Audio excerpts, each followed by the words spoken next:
Guys, after the internship, it was like, what's next? And I was like, what's next for me? China was next. So that was how I made my decision to come to China for my master's program in Chinese studies. Hello guys, I am Mary Jane Ogay. Nice to meet you all. Welcome to my channel. If this is your first time visiting, please do well to subscribe if you love the content of this channel.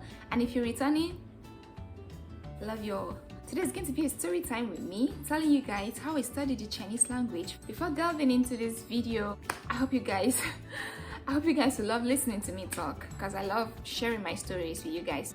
First things first, my learning the Chinese language was spontaneous. It was not planned at all. It was something that just happened.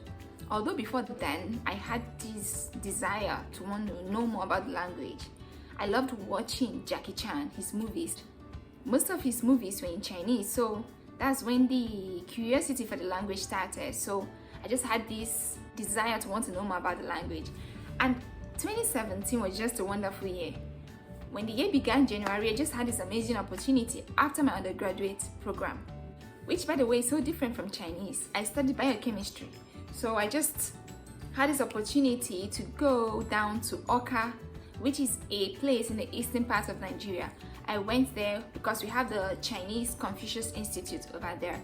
And for those of you that don't know, Confucius Institute is an institute being helmed by the Chinese government. Like, they go to different countries, different parts of the world to propagate, like to spread their culture and language. So we have one, or we have two, in Nigeria. And then I went there and had this opportunity to study the language over there. And guys, my learning was actually very intense. Within a period of 11 months, I was able to write level 5 exams, and to study the Chinese language, the highest level you can get to is level 6, level 1 to level 6. So how did I go about this? I remember the first month was pretty difficult, because then the language was kind of foreign. I didn't really know much. It was just like, oh, am I going to succeed at this? Is this something I'm going to be capable of doing?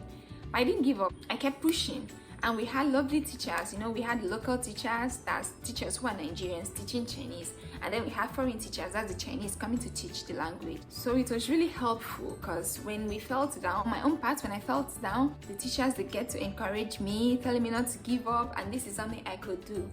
And thank God I didn't give up. By June, that's after 6 months, yes, I wrote my level 3 exams. And writing level 3 exams means I had acquired close to 600 vocabularies. Like, I knew how to make use of 600, 700 vocabularies in Chinese. And then we went for a summer break, and coming back July, we entered the second phase of learning, which was more intensive than the first phase, because now I'm studying level 4 and 5. For level 4 and 5, we have the Shang and Xia. Before I continue, let me show you guys the textbook of what it looks like. This is HSK 2. We have HSK 1, HSK 2, HSK 3, HSK 4, and as you can see, this is Shang. So this is the first volume, HSK 4 Shang. Then we have 4 Xia, which is the second volume. So you can see it was by the second phase of learning, it really got pretty hectic and intensive. So within a period of, let's say, 6 months or 5 to 6 months, that's from July to November, I had to cover up level 4 and 5, level 4 Shang, level 4 Xia, level 5 Shang, and level 5 Xia. So by November I was done with this, and December I had to go for my level 5 exams. It was really crazy, because at the institute you're being taught to be a well-rounded individual in the Chinese language. So that includes reading and writing, listening and speaking.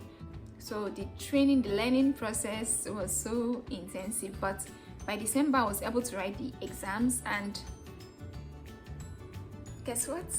I did pretty well. I was actually one of the top students to graduate that year. So guys, let me let you guys in on a little secret. After the level 5 exams, okay, I've amassed a lot of vocabularies, roughly 3,000 characters, like words. But that doesn't translate to your speaking or spoken Chinese being so good at once. At that point, when I get to read, I was really good in reading, I was good in writing, those were excellent. But when it comes to speaking, we'll still get to be at, should I say, an average level. You're not so good, but you're not bad. You could communicate, but not quickly or so fluently. So how did I get my Chinese to where it is today? Let me let you guys in on that. So after December, it was either I get to remain at the institute for my level 6 and the exams, or I get to go for an internship program where I get to work with Chinese companies, and these Chinese companies have Chinese from China. So at that point it was like, you know what, let me go do the internship. I went for the internship for a period of 5 to 6 months. And guys, when I went there, it was something different. It's like, what was I learning all this while? Because it was then I got to realize Chinese, it's kind of vast. We have different dialects. So you might meet someone who cannot speak the Mandarin, like the Putonghua, the standard Chinese. The person will be speaking to you with his or her dialect and expects you to understand what they're saying. Guys, it was crazy. But it was at that point I discovered this really helped, should I say, mold or shape me to become the kind of Chinese speaker I am today. Because then it really improved my listening, in as much as I didn't really know much about dialects, but there were some similarities. So with constant practice and listening, I just discovered I could understand what they were saying. I got better as I was doing my internship, and thanks to that, it really helped me. So guys, after the internship, it was like, what's next? And I was like, what's next for me? China was next. So that was how I made my decision to come to China for my master's program in Chinese studies. And it's been fun and crazy along the way. And I can tell you, being in China really cemented learning process which started back in Nigeria, because now I'm in the environment where I get to speak with Chinese, I communicate with them, and I had Chinese friends, like you're speaking with them and they speak so fast. Just with time you see yourself speaking at their own speed, and even when you say stuff that are wrong, they get to correct you, and it just made everything so fun and cool. So guys, when you're learning a language, even if you're starting out in your home country, it's still okay. You just have to get the basics, and you have the opportunity. Try going to the country where the language you're learning is being spoken. I think when you go there, it's just going to help you get better in your speaking, especially your speaking. In your home country, your reading and writing could actually be very excellent, but your speaking will always have limitations because you're not in that environment where the language is being spoken. So guys, that's just my story so far, how I got to start learning the Chinese language. And don't forget, if you're someone who wants to self-study, it is also possible. You could self-study with this HSK. Start from HSK 1, but you should know if you're self-studying, it's going to take a longer time to, should I say, see results. Because when you're self-studying, you need to be disciplined. You need to be committed to your studying. And you could even do online classes. Because with these online classes, you could have a tutor, someone teaching you how to learn the language. And it just makes, God, guys, we're in a digitalized era now. Everything is online. You could go online, get a private tutor, or do something like that. So guys, this video is just my story, and also to encourage you out there, if you're learning Chinese or another language, don't give up. You just have to take it one step at a time. Everybody's stories are different. To some persons, they could use a very short period of time. In a short period of time, they could accumulate a lot, learn so fast. To some persons, it takes a longer time. And you should not forget, you should also know what's your goal of wanting to learn this language. I think once you've made that clear, then your learning is just going to be more clear. Yes. So guys, I hope you guys love listening to me talk. I love talking to you guys. As with the tradition, before ending this video, I'll get to teach you guys basic Chinese. And today I'll be teaching you guys what should I teach you guys? We need something basic and simple. So guys, hold on, let me check.